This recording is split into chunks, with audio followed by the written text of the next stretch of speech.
को जब से यूएन सिक्योरिटी काउंसिल की अध्यक्षता मिली है वो क्या क्या स्टेप आगे बढ़ा है और सेंट्रल एशिया में पीस को लेके क्या आगे इंप्रूवमेंट हुआ है, इसको हम समझते हैं। ये इंटरनेशनल रिलेशन में एक बहुत इंपॉर्टेंट रोल करेगा। देखिए, यूएन जो होता है, यूनाइटेड नेशन ऑर्गेनाइजेशन, जब प्रथम विश्व युद्ध खत्म हुआ था तो रोकने के लिए बनाया गया था लीग ऑफ नेशन। उसने कहा था कि हम द्वितीय विश्व युद्ध नहीं होने देंगे। और जब द्वितीय विश्व युद्ध हो गया तो लीग ऑफ नेशन खत्म हो गया। तो लीग ऑफ नेशन के बाद अब बना यूनाइटेड नेशन ऑर्गेनाइजेशन, यूएनओ। इसका कहना है कि हम थर्ड वर्ल्ड वॉर नहीं होने देंगे। जिस दिन थर्ड वर्ल्ड वॉर हुआ, यूएनओ भी खत्म ही हो जाएगा। तो यूएनओ के टोटल 6 अंग होते हैं। ये क्वेश्चन हमेशा एग्जाम में पूछता है, 6 अंग होते हैं। यूएनओ पे चर्चा कभी और करेंगे, अभी मेन सिक्योरिटी काउंसिल को देखते हैं। यूएनओ में 193 सदस्य में से सबसे जो नवीनतम सदस्य है वो दक्षिणी सूडान है। यूएनओ का जो सबसे बड़ा अंग होता है वो जनरल असेंबली होता है। इसमें टोटल सदस्य जाते हैं मीटिंग में भाग लेने। सितंबर महीने में इसकी मीटिंग होती है। मोदी जी भी जाते हैं, हर देश के राष्ट्राध्यक्ष इसमें जाते हैं। इसे पूरे विश्व का लघु संसद, छोटा संसद कहा जाता है। जबकि सबसे मेन जो सबसे बड़ा पावरफुल अंग होता है इसका, वो होता है सिक्योरिटी काउंसिल। इसे दुनिया का पुलिसमैन के नाम से भी जाना जाता है। तो यूएन की ये बिल्डिंग है, ये सारी मीटिंग्स वगैरह इसी हॉल में होती है। बाकी इसके जो ऑफिसर्स वगैरह, जो बाकी प्लानिंग फाइलें वगैरह रहती है, सब में बिल्डिंग में होती है। अब इसमें यूएन सिक्योरिटी काउंसिल को थोड़ा सा समझते हैं। यूएन सिक्योरिटी काउंसिल जो है, इस सिक्योरिटी काउंसिल में, इसे शॉर्टकट में यूएनएससी कहते हैं, यूएन सिक्योरिटी काउंसिल। इसमें टोटल 15 मेंबर होते हैं। 10 जो होते हैं टेम्पररी होते हैं, अस्थायी, और 5 जो होते हैं अस्थायी होते हैं, यानी परमानेंट होते हैं। जो 10 टेम्पररी होते हैं उनका कार्यकाल जो होता है वो केवल 2 साल का होता है। 10 साल पहले भारत भी था, अभी भारत भी इसका सदस्य है 2 साल के लिए, 2021-2022। उसके बाद फिर किसी और को मिल जाएगा। जो परमानेंट सदस्य होते हैं उनकी सदस्यता खत्म ही नहीं होती। जब तक यूएनओ रहेगा तब तक वो रहेंगे। इसमें 5 देश आते हैं, अमेरिका, ब्रिटेन, फ्रांस, रूस और चाइना। भारत इसमें नहीं आता है। हालांकि यह सदस्यता भारत को दी जा रही थी, किंतु भारत से उस समय आजादी के बाद बहुत ही ज्यादा पैसे की डिमांड थी, क्योंकि यूएन का खर्च उठाना पड़ता है। तो भारत को यूएन का खर्च नहीं उठाने की क्षमता नहीं थी। उसने, नेहरू ने क्या किया, कहा चाइना को ऑफर कर दिया। ये उनकी सबसे बड़ी भूल साबित हुई। तो हम लोग अस्थायी में, जो अस्थायी वालों को कोई खास पावर नहीं मिला होता है। अस्थायी सदस्य जो होते हैं, उन अस्थायी सदस्यों के पास एक विशेष पावर होता है।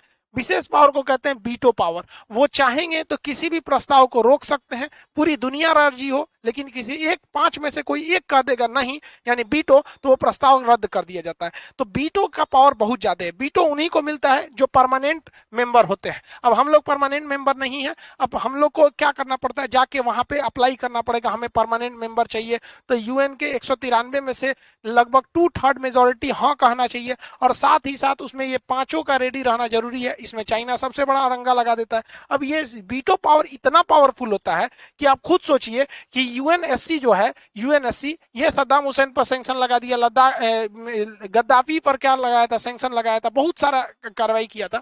लेकिन 1971 में जब भारत पाकिस्तान का पूर्वी पाकिस्तान पर हमला करके उसे बांग्लादेश बनाया, तो यूएन में चाइना उठाने का मुद्दा किया था। इसको पाकिस्तान ने भी किया था, लेकिन रूस ने बीटो कर दिया कि नहीं, ये प्रस्ताव, इस पर चर्चा नहीं होगी, खत्म हो गया। यहाँ पे जब भारत ने 370 को हटाया तो पाकिस्तान ने भी सोचा कि इसको पूरी अच्छे से उठाया जाए यूएन में। वीटो करने के बाद वो भी खत्म हो गया। तो दुनिया में सबसे ज्यादा अगर वीटो किसी ने किया है तो वो रसिया ने किया है, यूएसएसआर ने किया है, और सबसे कम अगर वीटो किया है तो चाइना ने किया है। चाइना और फ्रांस बहुत कम करते हैं। चाइना दूसरे के मैटर में नहीं पड़ता है। चाइना का काम है हमको अपने मतलब से मतलब रहता है। अभी भारत का कहना है कि हमें भी इसमें यूनाइटेड नेशन में परमानेंट मेंबर चाहिए, ताकि हमें भी वीटो पावर मिल सके। तो ये जो नया नया जो बुढ़ऊ बने हैं, तो डोनाल्ड ट्रंप का कहना था कि भैया चलो हम भारत को परमानेंट सदस्य देते हैं ताकि उसे वीटो पावर मिल जाए। लेकिन ये जो बुढ़ऊ आए हैं, इनका कहना है कि भारत को हम परमानेंट सदस्य बना देंगे, लेकिन उसे वीटो पावर नहीं देंगे। मतलब समझ रहे हैं ये बुढ़ऊ का क्या कहना है, कि हम ब्याह करा देंगे लेकिन दुल्हन नहीं देंगे। तो सोचा ब्याह के लिए कौन फायदा है यहाँ पर, तो हम क्या करेंगे अस्थायी सदस्यता। कभी कभी अमेरिका की हरकतें हमें यह सोचने के लिए मजबूर कर देती हैं कि रूस ही है हमारा परम मित्र।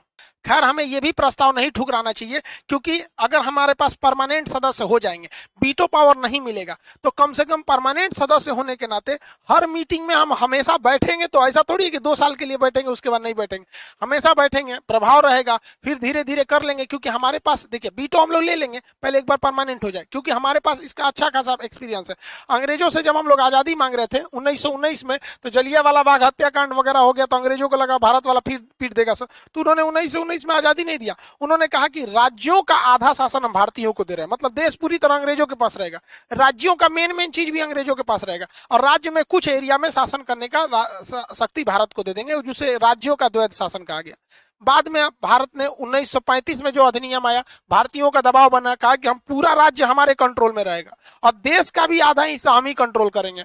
तो धीरे धीरे 1935 में पूरा राज्य भारत के कंट्रोल में आ गया। भारत शासन अधिनियम द्वारा राज्यों को राज्यों में पूरी तरह से स्वायत्तता यानी डोमिनेंस दे दिया गया और केंद्र में भी आधा शासन भारतीयों ने कर लिया। और उसके बाद जब 15 अगस्त 1947 आया तो पूरा भारत कब्जा हो गया यहाँ पर, तो हम लोग का वापस ले लिए, उन लोगों को भगा दिए। तो धीरे धीरे ये हो जाएगा। तो हमें ये भी प्रस्ताव नहीं ठुकराना चाहिए यूएन का। अभी क्या है कि हम लोग उसके यूएनएससी के अध्यक्ष बने हुए हैं। अब ध्यान से समझिए, यूएनएससी जो होता है ये 15 सदस्य होते हैं। तो इसमें 15 सदस्य में से अल्फाबेट के हिसाब से, अल्फाबेटिक यानी वर्णमाला के हिसाब से क्या बनाया जाता है, अध्यक्ष बनाया जाता है यूएन सिक्योरिटी काउंसिल का। ये 15 रहते हैं, लेकिन इस मीटिंग का हेड कौन रहेगा, 1 महीना के लिए बनाया जाता है। उस हेड का इतना पावर रहता है ना कि वो मुद्दों को डिसाइड करता है कि ये मुद्दा उठने देंगे कि नहीं उठने देंगे। अब भाई मुद्दे नहीं उठेगा तो आप वीटो क्या कीजिएगा, तो मुद्दा उठेगा कि नहीं उठेगा ये डिसाइड करता है यूएन सिक्योरिटी काउंसिल का अध्यक्ष। तो इस बार अगस्त महीने की अध्यक्षता भारत को मिली है। अब ये केवल 1 महीने के लिए होती है।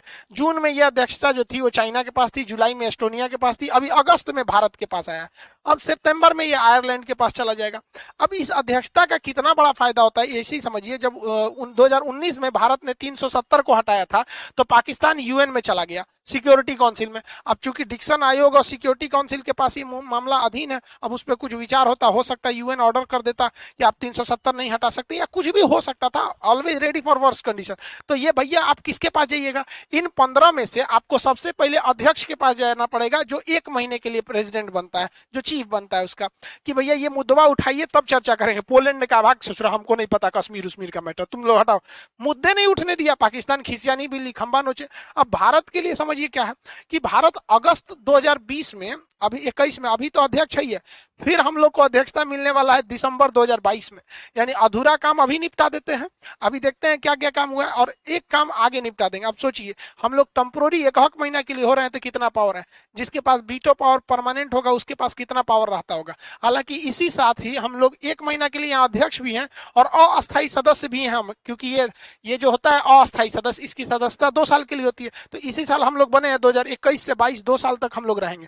तो अभी हम लोग तो इसमें अस्थायी सदस्य भी रहने वाले हैं, तो ये हम लोग के लिए फायदेमंद है। लेकिन हम लोग को परमानेंट सदस्यता के साथ साथ वीटो रहना जरूरी है ताकि देश हम लोग का इंटरनेशनल लेवल पर एक मजबूत स्थिति में आ सके। जैसे भारत को 1 महीना के लिए सदस्यता मिली, अफगानिस्तान के मैटर को लेकर चाइना और पाकिस्तान एग्रेसिव हो रहे हैं क्योंकि वो भारत को घेरना चाहते हैं। तो यूएन में भारत सरकार ने क्या किया, मुद्दा उठा दिया कि अफगानिस्तान का मामला, अफगानिस्तान का जैसे मामला उठाया तो भारत अध्यक्ष है, खुल के बोल नहीं सकता है क्योंकि अध्यक्ष को सबको लेकर चलना पड़ता है, तो बाकी कसर पूरा कर दिया अशरफ गनी ने।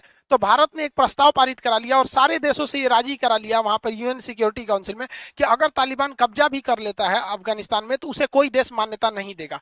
तो जो तालिबान सोच रहा है पॉलिटिकल मान्यता के लिए, अब वो उसको नहीं मिल पाएगा क्योंकि इस पर पूरी तरह से प्रेस रिलीज करके ऑफिशियली साइन भी कर दिया गया है इस पर। अब इधर इस बीच मीटिंग हो ही रही थी ताकि अफगानिस्तान ने भी मुद्दा उठा दिया कि तालिबान में अगर शांति चाहिए, अफगानिस्तान में अगर शांति चाहिए तो तालिबान को काउंटर करने के लिए पाकिस्तान पर बैन लगाना पड़ेगा। तो इन लोगों ने पाकिस्तान पर ट्रेड सैंक्शन थोपने चालू कर दिया है। अब पाकिस्तान के ऊपर दबाव है कि अगर आपको सेंट्रल एशिया में व्यापार करना है तो अफगानिस्तान आपको जमीन नहीं देगा, अपना प्रयोग करने नहीं देगा क्योंकि आप तालिबान के लिए जा रहे हैं। तो पाकिस्तान जो है एक और भारत से तो सैंक्शन लगा ही दिया, उधर से अफगानिस्तान लगा दिया, ईरान पे जाएंगे तो अमेरिका इनको ठोक देगा, बेचारा घिर गया है यहाँ पे। अब इसके लिए केवल इसका अब्बा बचा हुआ है चाइना। यहाँ पर तालिबान वालों के लिए कोई विकास मायने नहीं रखता है, कोई इनके लिए संविधान मायने नहीं रखता है, ये जिंदा रहने कोई विकास समझते हैं। इन्हें क्या लगता है एक बंदूक है, राइफल है, किसी को मार देंगे हम सबको हरा देंगे। अरे यार नंगा से पूरी दुनिया डरती है। रीजन क्या है, ना तुमको कोई पेटेंट कराना है, ना तुम्हें स्कूल बनाना है, ना तुम्हारा कोई अंतरिक्ष प्रोग्राम चल रहा है,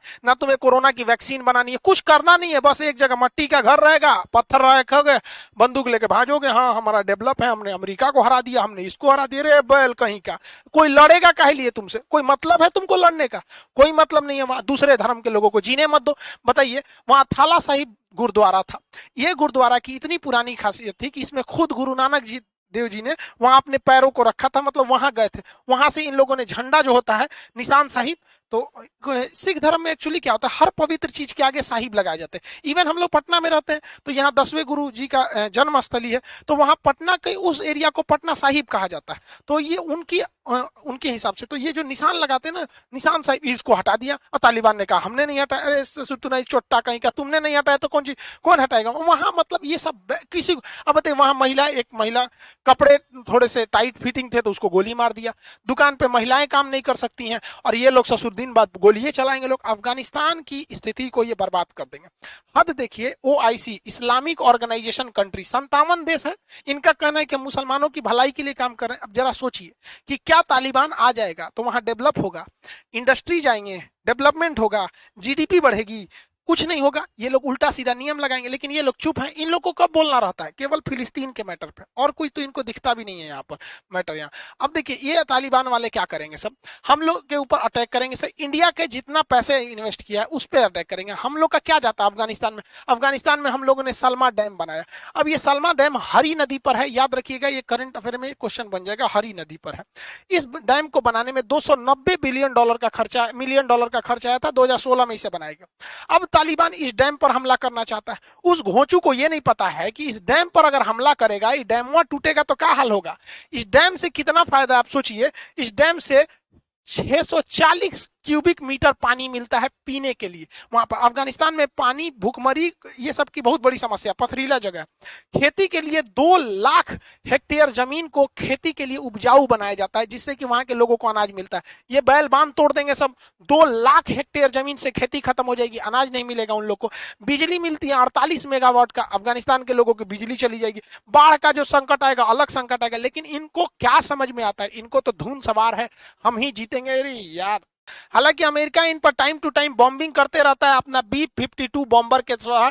ये एक्चुअली ये बहुत बड़ा बॉम्बर होता है, इसमें बमों की कोई कमी नहीं होती है। और अफगानिस्तान वालों के पास जो है वो एयरफोर्स है नहीं, रडार है नहीं, खाली ऐसे धुकुर धुकुर जमीन पे वो मारते हैं सब। रीजन क्या है कि अफगानिस्तान पूरी तरह से पहाड़ है। अब पहाड़ पे आपको आइडिया नहीं है कौन गली किधर जाएगा, कौन नाला किधर आएगा। वो पहाड़ में जहां तक खोद के ऐसा मार देंगे। उन सबको क्या चाहिए? अफगानिस्तान के तालिबान वालों को 3 टाइम खाना चाहिए बस। उसके जगह उनका सपना कौन सा है? बहुत बड़ा तो है नहीं, को आएगा उनसे लड़ जाओ यहाँ पर। ये आज भी 12वीं सदी की तरह जी रहे हैं सब वहां पर। अब यहाँ पे अमेरिका जो है वो अपना विमान वाहक पोत रोनाल्ड रीगन भी तैनात कर दिया है अरब सागर में। वहां से ये उड़ान भरते हैं और पाकिस्तान के ऊपर ऊपर जाके अफगानिस्तान पर बॉम्बिंग करके चले आते हैं। हालांकि ये हमले का होना जरूरी है, क्योंकि जब ये शुरुआती स्ट्राइक अमेरिका कर देता है तो उसके बाद अफगानिस्तान की एयरफोर्स जो बम्बार्डियर जहाज लेके आती है और तालिबान वालों को धो देती है। हालांकि अफगानिस्तान की फोर्स जो है वो इनको काउंटर करने के लिए सही है, लेकिन एयरफोर्स का अटैक होना जरूरी है। अब अमेरिका जो है ये ससुरा कुछ बोलता है। देखिए ध्यान से, ये बुढ़ऊ को कुछ हो गया है, ये बुढ़ऊ सनक गया है। इस बुढ़ऊ का कहना है कि 31 अगस्त के बाद हम बम्बार्डमेंट भी रोक देंगे। अब भैया बम्बार्डमेंट रोक देगा तो अफगानिस्तान सरकार फंस जाएगी। अफगानिस्तान सरकार ने कह दिया है कि एक लॉन्ग टाइम सिविल वॉर के लिए वहां के लोग रेडी रहे। सिविल वॉर में सीरिया का क्या हुआ, यमन, लीबिया, इराक क्या हुआ, सब चौपट हुए सब। अब अफगानिस्तान भी चौपट होगा। इन लोग को लगता है कि हम जीत जाएंगे, एक्चुअली ये जीता नहीं है। अमेरिका को लोग कहते हैं कि हार के चला गया। अरे यार एक बात बताओ, मुकेश अंबानी का 10 करोड़ रुपया कहीं गिर जाए तो या आप पॉकेट मार लीजिए तो कहेंगे हाँ हाँ मुकेश अंबानी गरीब हो जाए। उसके लिए क्या मायने रखता है? कुछ बहुत मायने। अफगानिस्तान को तो चौपट कर गया।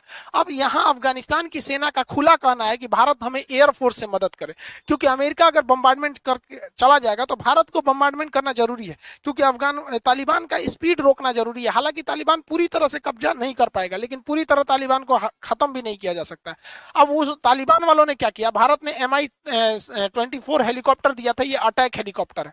अब अफगानिस्तान की एयरफोर्स इसको अपने बेस पर खड़ा की हुई थी और कहीं गई थी। इसी बीच तालिबान वाले आ गए सब और इस एयरबेस पे कब्जा कर लिया। इसमें एक अटैक हेलीकॉप्टर भी चला गया। हालांकि देखिएगा ये सर्विसिंग में था, इसका रोटर ब्लेड नहीं है।